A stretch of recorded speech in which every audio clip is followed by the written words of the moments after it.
हिम्मत करके मेरे को बहुत ख्वाहिश थी इस चीज़ की कि मैं सीखूँगी बोलकर, पर वहाँ पे नहीं हो सका। और ये आप कब की बात कर रही हैं? 3 इयर्स पहले की है। हाँ। और कितने टाइम तक आपने क्लास किया? 1 मंथ तक करा पर कुछ भी समझ में नहीं आया कि वो जो सर थे शुरू से स्टार्टिंग से नहीं सिखाते थे मेरे को। 3 सालों में आपने दोबारा कभी ट्राई नहीं किया? नहीं, नहीं दी मैं। उसके बाद में तो मेरा सेकंड बेबी था समझो। उसके बाद में इंस्टाग्राम पे देखी करी मैं, तो मैं अपने नए सीखना है बल्कि फिर आपसे कांटेक्ट करी। फिर उसके बाद में प्रॉब्लम्स आ गए, फिर वालिद साहब का इंतकाल हो गया, तो उसमें ही हो गया समझो।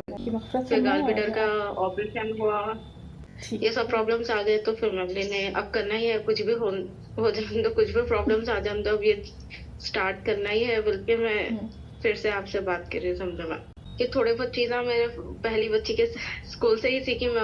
जो घर में उन्होंने बात करते इंग्लिश में, उन्होंने ही सिखाती है थोड़ा बहुत चीज़ें, उनसे ही देख के मैं सीखी समझो। ओके।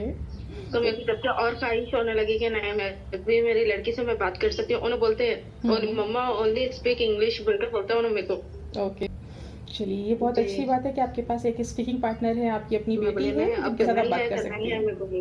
जी जी। Okay, that's great. तो उनको बहुत ख्वाहिश है कि मम्मा इंग्लिश में आप बात करना मेरे से बोलकर। किसी जमाने में पेरेंट्स वो दिल को लग गए, बोले ऐसा हो गया बात में, बोले नहीं सीखना ही है, सीखना ही है मेरे को बस। तो किसी ज़माने में पेरेंट्स जो हैं बच्चों को चाहते थे कि बच्चे पढ़ाई कर ले, अब बच्चे चाहते हैं कि पेरेंट्स भी पढ़ाई कर ले, है ना? हाँ, वही है, वही है। दैट्स ग्रेट, मुझे सुनकर ये बात बहुत खुशी हुई।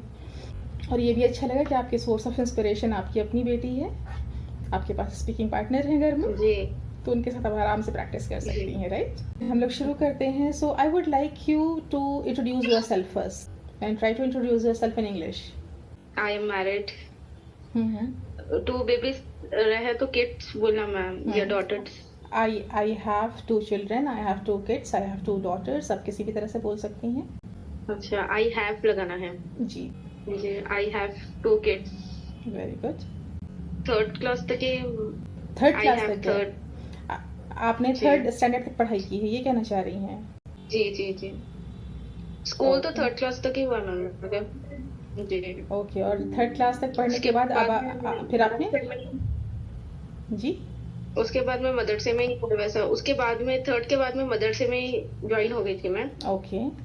तो उसके बाद में शादी हो गई, तो मैं घर की बड़ी थी, तो घर पे कोई में ऐसे ऐसा निकले वैसा भी नहीं था समझो। उनके फिर इंतकाल होने के बाद फिर हमें घर को लेके चलना करना, पूरा जिम्मेदारी हमारे हाथ में आ गई बोले वैसा। ओके, बहुत सारी रिस्पॉन्सिबिलिटी उठा रही हैं फैमिली की, बच्चों की, और उसके बाद भी आप में ये जज्बा है कि आपको इंग्लिश सीखनी है। I am really impressed.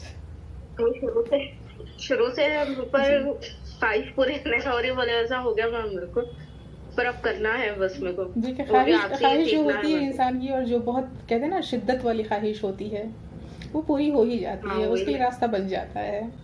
बस वही है, इतने टाइम से अब मौका मिला है बस अब। तो हम लोग शुरू करेंगे लेसन शुरू करने से पहले कुछ चीज़ें आपको बताना चाहूँगी जिसका आपको ख़ास ख्याल रखना है। First few classes are going to be introductory classes, okay? Your first few classes are going to be introductory classes. Introductory या introduction बोलते हैं, जैसे आपने अभी introduction दिया वैसे ही क्लास का introduction। क्लास का इंट्रोडक्शन मीन्स हम क्या पढ़ने वाले हैं, कैसे पढ़ने वाले हैं, हमारे मेथड्स क्या होंगे, टेक्निक्स क्या यूज़ करेंगे। इस क्लास के अलावा आपको और कितना टाइम चाहिए डेली बेसिस पर अपनी प्रैक्टिस के लिए, ठीक है? तो इन सब चीज़ों के बारे में हम बात करेंगे।